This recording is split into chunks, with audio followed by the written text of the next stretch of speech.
Hi எல்லாருக்கும் வணக்கம். எல்லாரும் எப்படி இருக்கீங்க? இன்றைக்கி எல்லாரோடைய ஆல் டைம் ஃபேவரட்டான முட்டையை வச்சு தான் இன்றைக்கி ஒரு டிஷ் பண்ணலான்னு இருக்கேன். அதை எப்படி பண்ணலான்றதை வாங்க பார்க்கலாம்.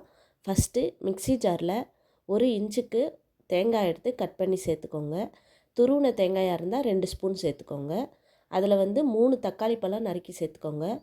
1/2 ஸ்பூன் கசகசா, 1/2 ஸ்பூன் ஜீரகம், 1/2 ஸ்பூன் சோம்பு, ஒரு 10 மிளகு, 10 முந்திரி, அதுக்கப்புறம் ஒரு சின்ன பீஸ் பட்டை, ஒரு லவங்கம், ஒரு ஏலக்காய் எல்லாத்தையும் சேர்த்து ஃபைன் பேஸ்ட்டாக அரைச்சி வச்சுக்கோங்க. இந்த மாதிரி இப்போ கடாயில் 3 டேபிள் ஸ்பூன் எண்ணெய் சேர்த்துக்கலாம். அதில் 2 பெரிய வெங்காயம் நறுக்கி சேர்த்துக்கலாம். அதை கொஞ்சம் நல்லா ப்ரௌன் கலர் ஆகிற வரைக்கும் நல்லா வதக்கி விடுங்க. இப்போ இந்த அளவுக்கு வெங்காயம் நல்லா வதங்கினதுக்கப்புறமா 1 டீஸ்பூன் இஞ்சி பூண்டு விழுது சேர்த்துக்கோங்க.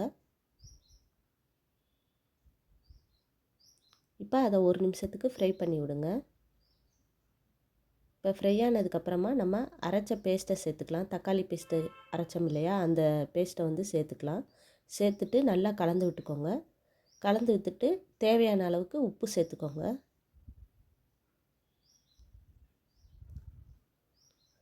உப்பு சேர்த்துட்டு நல்லா கலந்து விட்டுட்டு சிம்மில் வச்சிங்கன்னா நல்லா அந்த பச்சை வாடையெல்லாம் போய் நல்லா இந்த அளவுக்கு நல்லா வதங்கினதுக்கப்புறமா நம்ம மசாலா பொருள்லாம் சேர்த்துக்கலாம். இப்போ மிளகாத்தூள் 3 டீஸ்பூன் சேர்த்துக்கோங்க. மல்லித்தூள் 3 டீஸ்பூன் சேர்த்துக்கோங்க. கரம் மசாலா 1 டீஸ்பூன் சேர்த்துக்கோங்க. இப்போ அந்த மசாலாவோட 1 நிமிஷத்துக்கு நல்லா பெரட்டி விட்டுக்கோங்க. இதை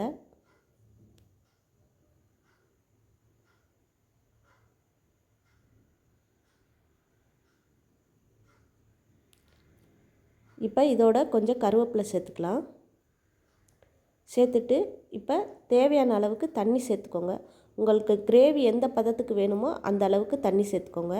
இதில் நம்ம முந்திரியும் கசகசா தேங்காய் எல்லாம் சேர்த்துருக்கிறதுனால கொஞ்சம் நேரத்திலே கெட்டியாயிரும். அதுக்கு தகுந்து நீங்கள் பார்த்து சேர்த்துக்கோங்க.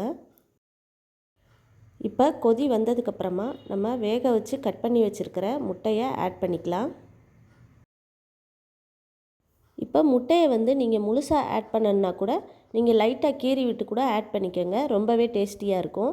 இப்போ இதில் முட்டை ஆட் பண்ணிவிட்டு கொஞ்சமாக புதினா தழை சேர்த்துட்டு மூடி போட்டு சிம்மில் வச்சு ஒரு 3 நிமிஷத்துக்கு விட்டோம்னா நம்மளோட முட்டை கிரேவி சூப்பராக தயாராகிடும். இந்த கிரேவி நம்ம டிஃபன் ஐட்டத்தோடையும் சாப்பிட்லாம், சாப்பாடோடையும் சாப்பிட்லாம். ரொம்பவே டேஸ்டியாக இருக்கும். நீங்களும் வீட்டில் செஞ்சு பார்த்துட்டு எப்படி இருந்துச்சுன்னு மறக்காமல் கமெண்ட் பண்ணுங்கள். நம்ம எல்லோரும் இன்னொரு வீடியோவில் சந்திக்கிற வரைக்கும் உங்கள் எல்லாத்துக்கும் பாய்.